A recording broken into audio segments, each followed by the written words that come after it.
Well, before I had problem with the trim, this piece that I had attached originally from over there, it came out a little bit far, but not far enough to hit where we have another stud over here to nail it to. And so I shortened this piece so that I could attach it to this stud that is holding the outlet there.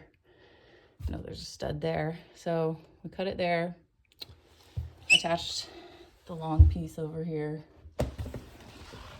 and then attach this shorter piece that was originally part of that longer piece over there. This is the piece that I cut off from there. And then I have a short piece that is going to go on the corner here that I'm going to cut at a 45. I'm going to cut another short piece over here at a 45 to go with that. And then it's going to come up flush to the wall over here because I'm going to do something different with the trim around the kitchen edge. It's going to be more of a tile. Yeah, but so what happened was I got set up to do my 45-degree cuts on the saw outside, and then it occurred to me that that is one of the many outlets in my house that is without power right now. My workbench outside, I mean, so I really can't do any sawing for right now. So we're gonna call this good. Unfortunately, it's not really as far as I wanted to get, but it's what I can do for right now. I should be able to come in with some mud to patch up the seams and the nail holes and get that one looking seamless as well. The sucky thing about having to patch several pieces together is you have to do more mud work, which sucks. I really just don't love doing it. Don't love doing it. I also came in and did a little bit of mudding in places. There was a little bit of a hole here by the screw. Sort of filled that a little bit. Had a couple other screw holes over here that looked kind of silly. They still look shitty, but they look a little bit better. And I will sand those before I paint the next layer. And up here, where my wall had cracked because of me really lifting some of the beams that hold up my wall here, there was some settling and some cracking as that adjustment was made.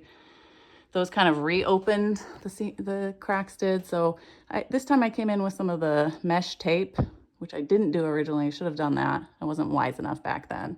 But I came in, put in some of the mesh tape and just a first layer of mud over the mesh tape on that one. I did not get mud all the way across the ceiling, but there is mesh tape up there. I do not have the stamina in me to reach up there right now and do that work. That's a really high reach for me. I'm still kind of recovering from a fall that I had at work over a month ago, and I don't want to do anything that's too risky right now, but I did want to start working on that at least. All this mud work is terrible. You've got to do just so many layers to get any of it done properly. So I don't see it as a failure to just go part of the way on some of this stuff. I really like to be able to finish some of this stuff a little bit quicker, you know, and like not being able to cut my 45s is really making me a little bit grumpy today. Because now I'm like, if I want to do any saw work whatsoever, I'm going to have to figure out a solution for the power. Which means I probably just can't do saw work because I do have an extension cord, but like, I don't know, does the outlet out here have power? This outlet out here might have power, in which case I'd be able to run my extension cord from there over to the saw. I'm not going to do that today because I don't want to get out the extension cord and run it. This is too much for me. So we're going to stop for now. But I really should be doing work on a few other things. Like I have some paperwork I need to be getting after. And maybe it's my anxiety, but I just couldn't get myself after it today. Yesterday I was supposed to also start on it, but yesterday was my first day of my weekend. I went to my physical therapy, then I came home and made some dinner. I had some spaghetti. And then sometime around 6 p.m., I passed the fuck out until about 1 a.m. is when I woke up. Wasn't really expecting to have a full night of sleep right then, but that's what happened. So then I stayed up from like 1 until like 5 or 6, and then went back to sleep until like 10 o'clock maybe. But I don't know. My weekend has gone a little differently than I thought. Today I really should have been doing the deep focus work. I definitely will tomorrow. I have a plan to go to the library around my physical therapy, which I also have again tomorrow. And so today, I don't know, I just wanted to give myself a little break, give myself a license to work on something else. This still needs work here, but it's getting closer now. Now that I've got that done, I don't know if you can tell, but there's only one patch down here where the wall is not painted white, and that's right here. Everything else has had a first layer of white. So now that this has been, like, there was just some drywall patching here that I hadn't sanded yet, which is why I didn't paint it yet. You should sand those first. So I sanded it down. It's ready for paint. Obviously I'll need to do mudding and stuff in here too for the seams and the nail holes, but I can paint before I get around to that. I'm gonna do the mudding before I get around to caulking though, because I want the seam to be really settled before I do the caulk on the top. So definitely we'll do some painting and some mudding before we get to caulking yet. That's fine, I'm not really in a rush to get that. Although, I really would like to get the caulk going because I've had ants coming in. They're awake. It's springtime and they're awake. They've been coming in down here. This is their little entry point. So I wanted to come in with some caulk here and kind of seal off as much of this as I can. Maybe go all the way along the door edge there, but yeah, you can see them. There they are, coming in and out. So once I get the caulk out for over there, I'm gonna work on that hole and try to seal it up, but you know, one thing at a time.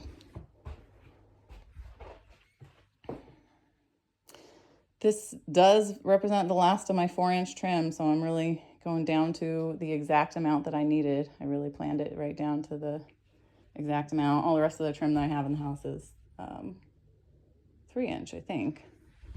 Unless I still have 4-inch in the cat room. Maybe I do.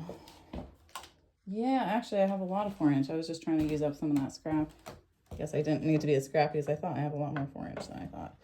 But this is also going to be needed in here. As you can see, I still have some trim along the baseboard here that hasn't been torn out. I've done this wall and around this door. We need to do this wall. I'm going to do that wall over there. I'm not going to show you the rest of this room because it's a cat box and it's not in a good condition right now. I'm going to get after that today too, I guess. Try to do some chores, and I guess this was my little fun project for the day, working on this. I'm pleased with myself. I can say that I've made some progress.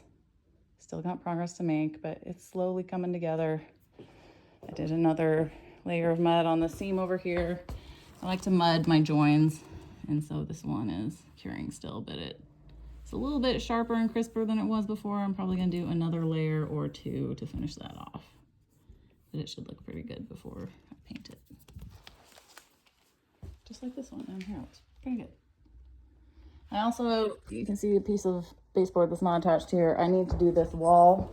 I have all the baseboard cut for it. The pieces are cut and ready to go, but they haven't been attached behind that couch. So at some point after I'm done with all this, I'll pull the couch and all this away and work on the baseboard over there.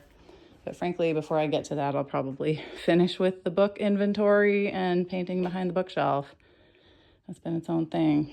And also, I have on the horizon to do modifications to the computer desk. We're gonna cut it shorter. We're gonna adjust the legs, move the legs forward so they're about as forward as we can go on it. I'm gonna cut off the back, and I'm gonna use the back as a platform that is gonna let the computer sit under it and let the monitor be on top. We'll kind of cut the platform so that these speakers can sit on the outside of it. It'll look really good. I'm gonna be pretty pleased with it when it's done. I think about that one sometimes. But again, I probably can't get to that one. Well, I'm not gonna need my table saw for that one. So actually I could work on it because I'll use one of my hand saws for it. So that'll be doable. Can't do any table saw cuts, but we can do, or circular saw cuts. Table circular saw. Chop saw, that's what I meant. Chop saw. I can't do any chop saw cuts right now without running the extension cord. But I could do jigsaw cuts. I have a circular saw that runs on its own, on hand power, I mean. All right, that's enough blabbering for today.